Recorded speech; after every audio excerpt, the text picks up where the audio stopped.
Thank you for joining me for another episode of Intuition, Your First Sense. This is Vicky, and you know that by now, right? Because I start every podcast with that, but it just feels like the intro for me, opening the door and saying, come on in. This is what we're going to do today and what we're going to discuss. And by we, it's me here. I realize that, but I always feel like you're here with me. And then when I get the feedback later and the emails and everything, I'm like, see, they were with me when I was recording. So thank you for joining me. This is the first time you're finding me or coming to this podcast. Welcome. If this is where you've been every Wednesday for the last, I'm not sure what this episode number will be, 170, 171, something like that, episodes. Thank you again for showing up and for listening and for being a part of this community that inspires me to keep going and to find subjects that are interesting and judging from the downloads they are. And I appreciate that. I do love a good metric. I love a good feedback information. And this one is a chapter from my book that I wrote a decade ago. And no, I haven't updated it yet, but the information's still timely. And what I've been doing is once a month reading a chapter from the book and then expanding on it, what I've come to learn in the last 10 years since I wrote this, and then sharing with you the information that's in there. You can go get it if you want to, but this is a way I feel to bring the subjects up, to get the information out there, and to also revisit old information that I have in there. How many more times can I say information? So let's get started. The book is based on an acronym, many acronyms of IT, because there were so many when I was teaching classes that were coming up, and that phrase of you have to have it was very popular at the time. And I thought everybody has it. Everybody has an it. Everybody has these amazing qualities to them, even if you don't know where they are or where you put them.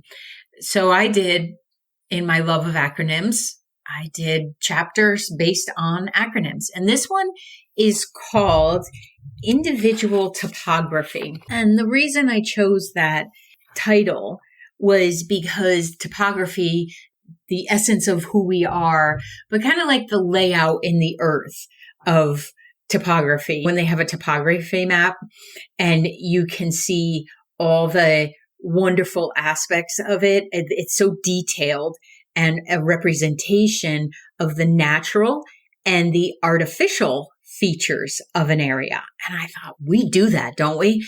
As humans, we very much give the natural, what is our maybe innate talents, IT. And then we have artificial features that maybe we put that on for other people, or you have your work self, you have your home self. I stopped doing that years ago because that was exhausting, and decided wherever I was going to show up as me. And this chapter was a big influence in me making that decision and the experience that I'll talk about in this chapter, because it really formed for me practice of how to be that person who shows up no matter where I am. I show up as who I am.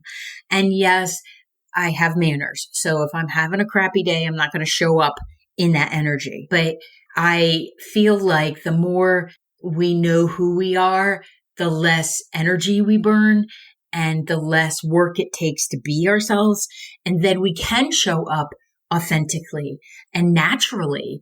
I think it's so important to show up in a natural energy. And it takes some work to get there because we've all been told who we were or who we were supposed to be. And even if it wasn't direct, you have influences of nature and we have influences of our societies in whatever country you grew up in. What are your family values? So this individual topography is essentially you learning yourself in a way that you know all of your roads, all of the fields, all of what's included in you. And then maybe you plow a field that you don't want overgrown, or you flatten out a hill that you've been trudging over for so long. But your individual topography will not only give you a proprioception, awareness of where you are in the world, it will also give you a map return to point. So individual, and as beautiful as you are as an individual and as unique as you are, each of us having our own beautiful map. So this chapter is officially called My It May Not Be Your It, but it's still an it. So my individual topography may not be your individual topography, but it's still an individual topography. And the intention there is for each of us to recognize that not only do we have an individual topography, but so does everybody else. And it's not up to us to judge the individual topography of another person. And it's not even up to us to give opinion unless they're asking for it. Zip thy lips and maybe listen a little bit more. So this practice that's in here helped me, as I said, discern how to have an individual topography. And I do it every day. And you'll see how easy it is once I read this chapter. So I'm going to start the reading. And the reason I tell you I'm reading is because I've had other people say, some of these feel like it's not you just speaking to me. No, it's me reading to you. So there is going to be a difference in the inflection because I'm reading, but also at the same time, I'm thinking, okay, is there anything else that I could add here? Is there anything that I could enhance this chapter with? So it's not going to be the free flowing way that I have the other episodes of the month, but it's still got some great information in here. And I appreciate that feedback because what it means to me is that people are listening and I appreciate that. So my it may not be your it, but it's still an it. Everywhere you turn, there are people. People are busy with their lives, people who are ignoring their lives, and people who are living their lives to the fullest. I love people in all of these areas. I love people. It may sound corny, but it's true. I love the intricacy of people and how creative we are in our own expressions. I love the individual brilliance of people. And I love the challenges that people have because I love being a part of helping with those challenges. I believe there is an inherent nosiness in us that keeps us looking at others and trying to figure out what they have that we don't.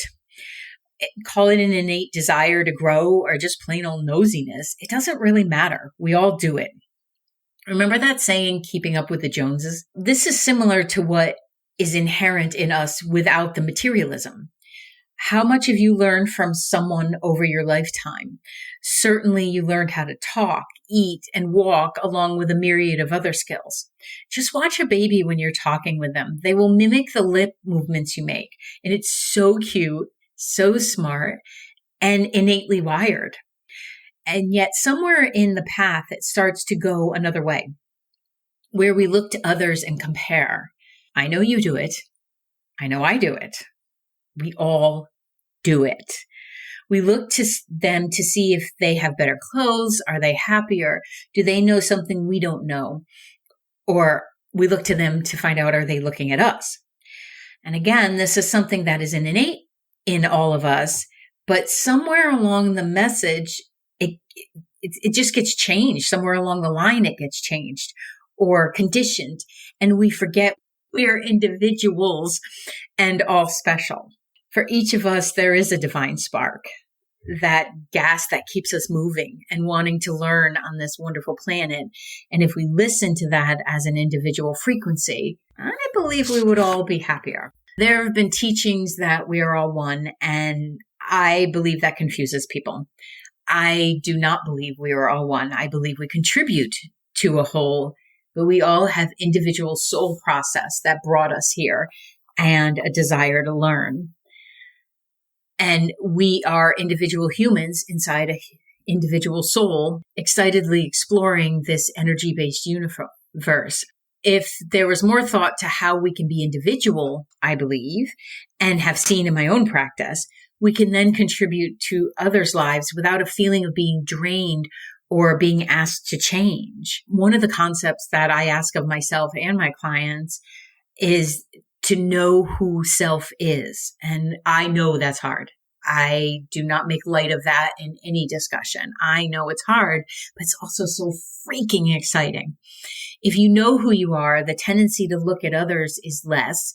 And the comparison thing, it still shows up on occasion, but it's less likely to stick. It shows up almost as an inspiration or a mentoring up, because that contradiction of they may have something that you want, but you're not in jealousy or in envy of the person. You're just like, yeah, that would be really cool. So I ask a few questions, and I'll ask you these questions now so that you can see where you stand in holding your own individual topography. Where do you begin and end with relations to others? So do you find yourself comparing to others? If you do, what is it about? What is the literal subject matter? What are you comparing about? Because there might be a request in there from your own being that you level up something. Maybe you do want that degree, or maybe it is important to you to have a 2-car garage because you live in the Northeast. Those things can be inspirational and help us to grow, but pay attention to the actual subject matter.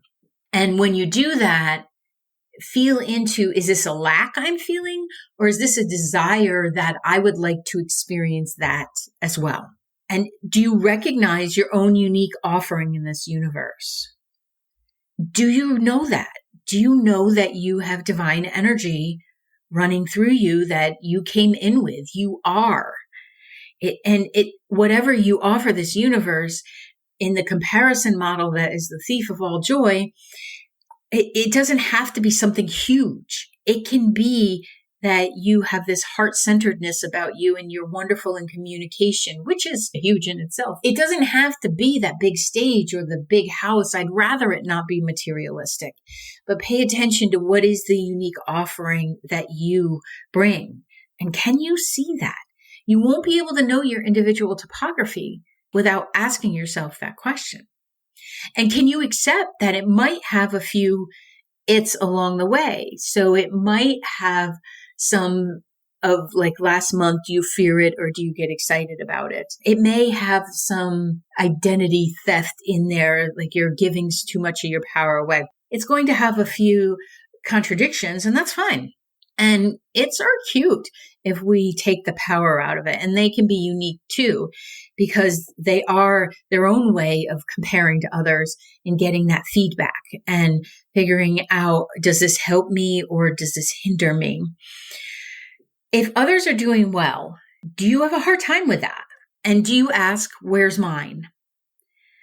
When I encounter this in coaching and in sessions, and even in conversations with friends, partner, and all that, if I feel that restriction or that constriction of someone is doing well and where is mine, if it's appropriate, if it's coaching, I'm bringing it up. But if it's in a relationship and they're not asking for it, I don't usually overstep that line. But I may say to them, it seems like there's a resistance here. Because if you're looking at another and you're saying, where's mine? You're actually in a lack and you're in a less than belief system about yourself.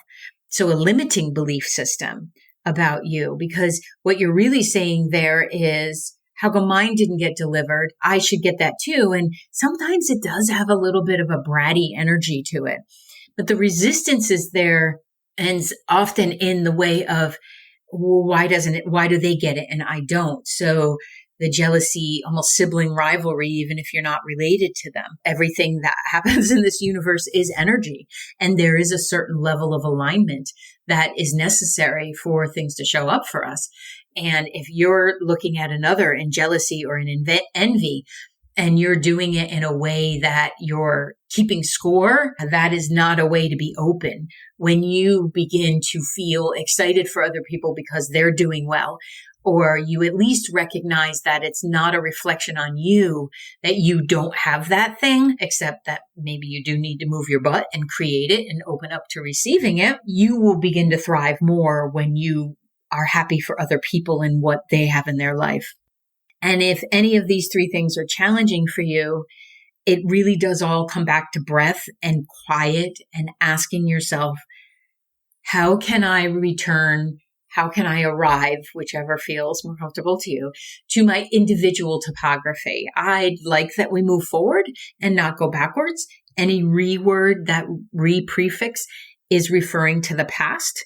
And if where you are now is because you came through that past, I'd rather we look forward and say, how do I line up with my individual topography? How do I identify my individual topography so that I can line up with it? And that's a lot of what I help people with, is removing the ambiguity.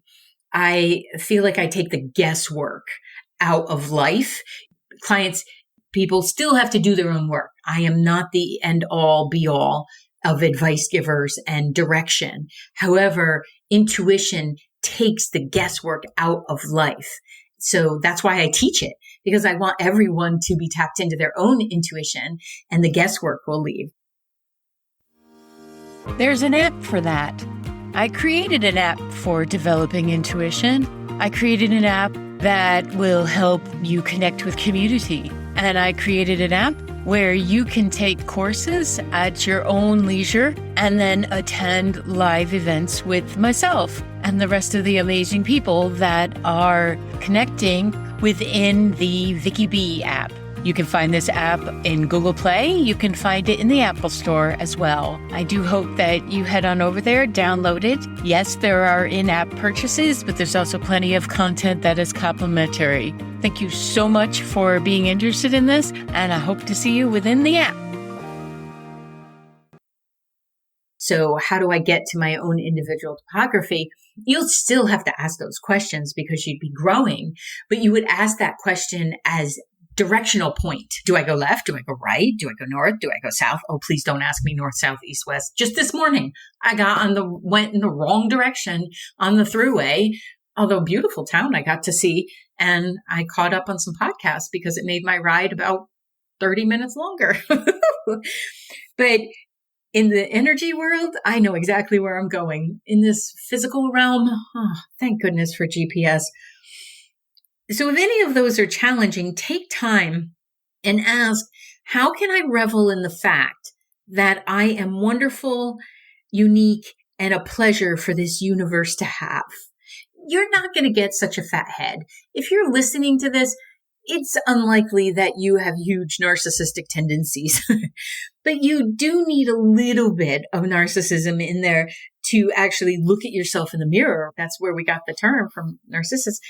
We have to look in the mirror and not think that we're going to get such a fat head that will become that of what you may have experienced.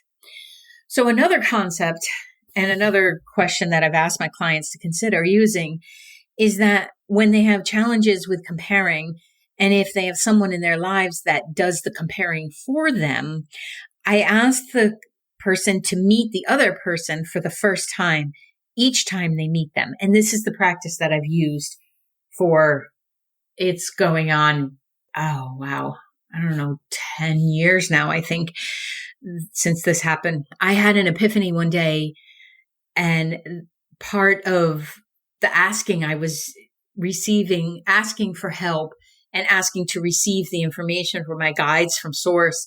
And the information I got, like I said, has changed so much of how I interact with people. And the reason that I asked that question is because there was a comparison thing going on.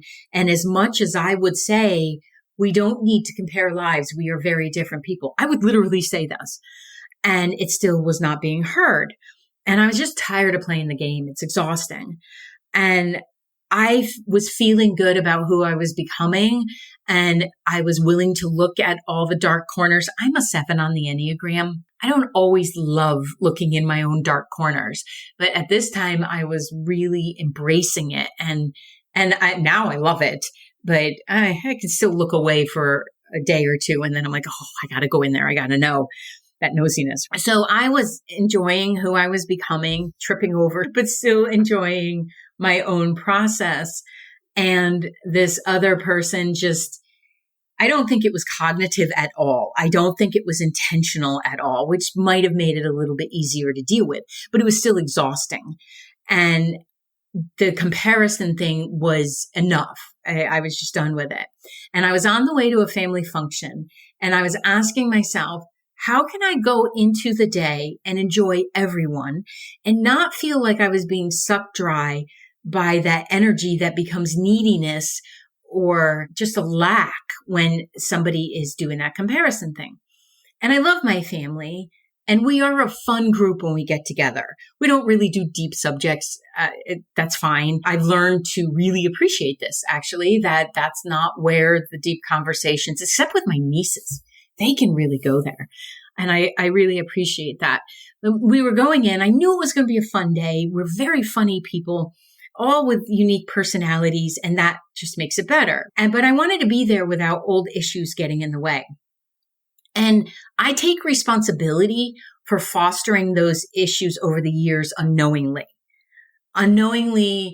because there was a part of me part of my consciousness that understood I didn't want to be part of the comparison, but I didn't know how to get out of it. I didn't know how to say, I am not competing with you when I take on a new level of my business. I am not competing with you when I decide to run a half marathon.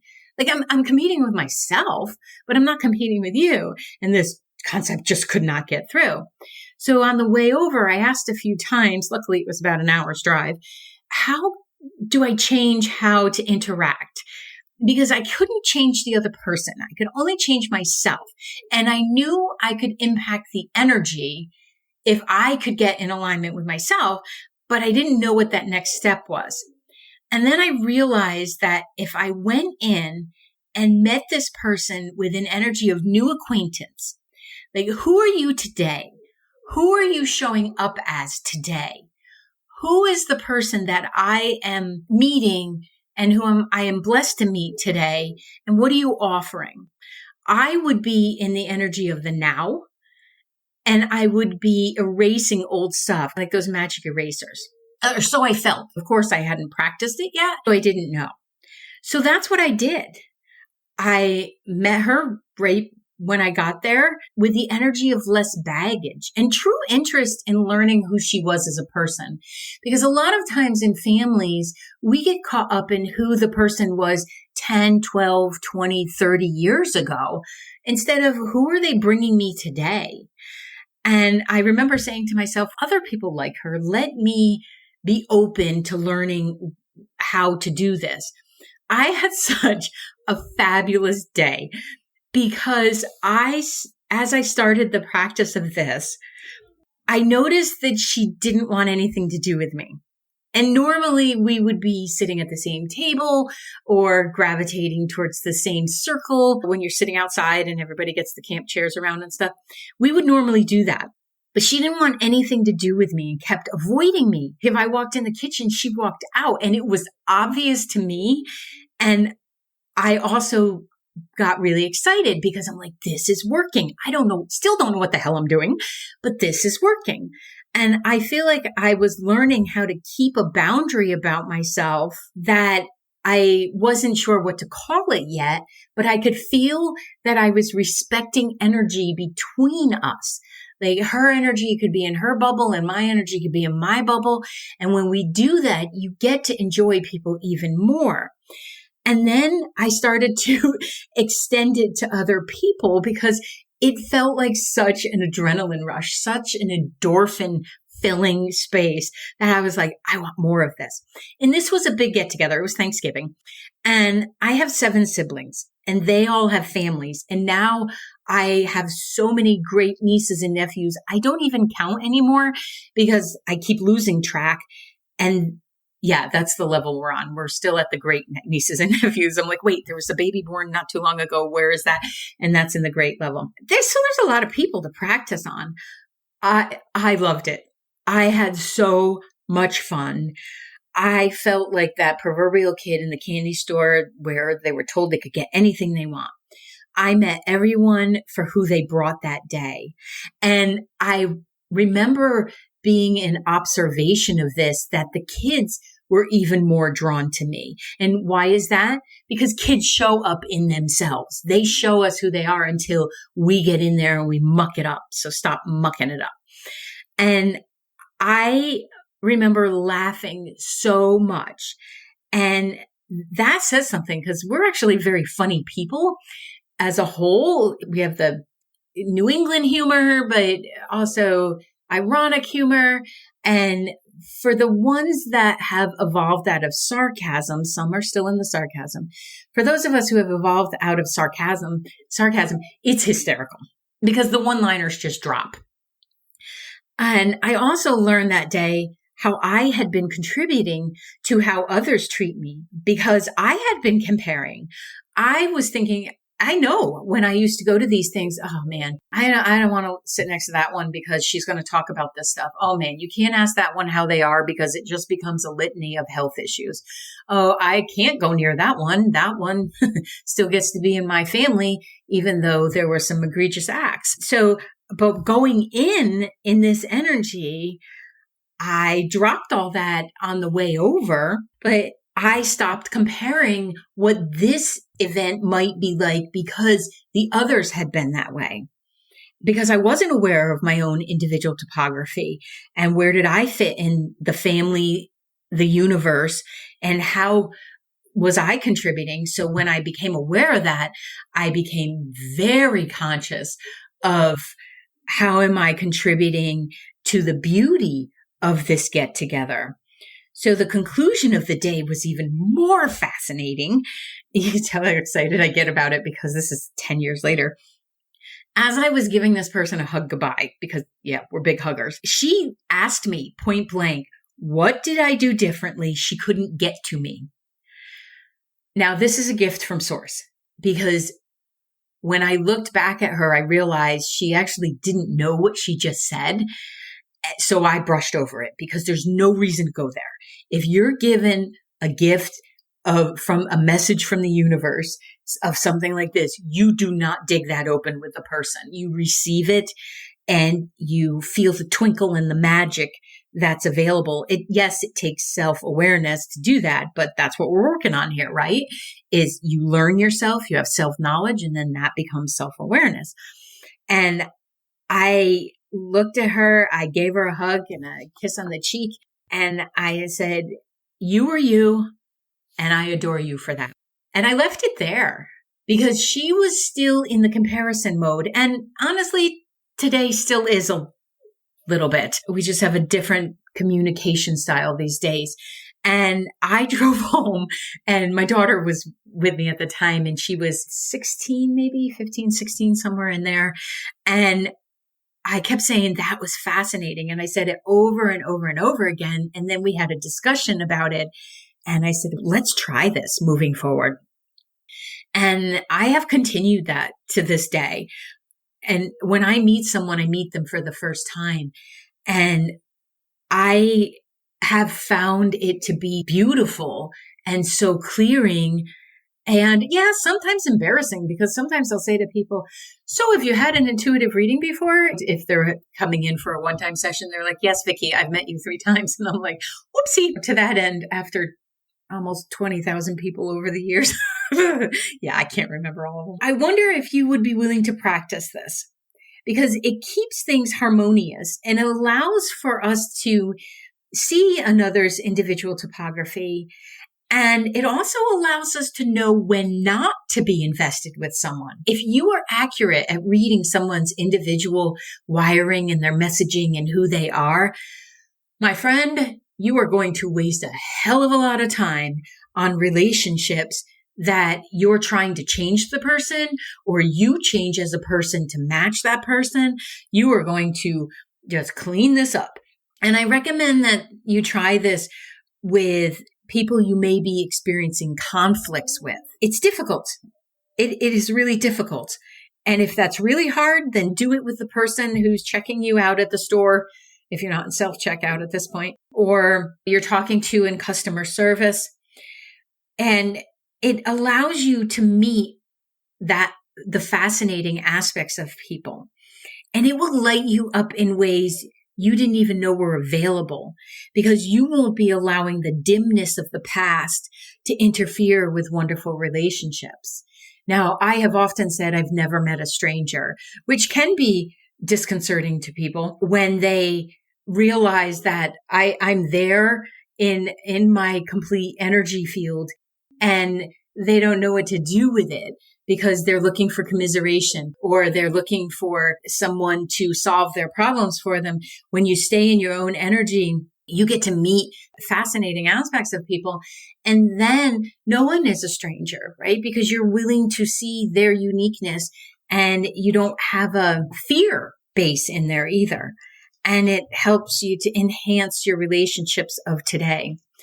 So take some time and feel out, where is your topography? What is your wiring? What is the beauty of you? Where does your map end and others begin? So if we're property, you have a boundary line. So practice your boundaries. Is there a space in there for everyone to grow and expand and work the land of relationships and beauty? And if not, take some steps back and do a survey of where you would like to be living with your individual topography and how you can create space for others. And you can acknowledge that someone might have a topography that you don't align with, and you don't have to be comparing about it. You don't have to feel lack. You can just choose to take your individual topography traveling around the world. It is possible, and I know you can do it. And I want for you the feeling of knowing yourself so well that your self-awareness brings joy and expansion so that you can be playful and have fun and learn how to be in a loving relationship with self, but then with others. And thank you for being part of this. And I will see you in the next episode, and go on and rock that individual topography, would you? Your map is amazing. Go explore it. Thank you for listening to Intuition, Your First Sense. As always, please like and subscribe to this podcast wherever you are listening to it. Leave a review and take a minute to share it with a friend. You can find me all across social media at Coach Vicki Baird, and you can book a virtual session with me from wherever you are in the world at vickibaird.com/booking. That's VICKIBAIRD.com/booking. Thank you again, and see you on the next episode.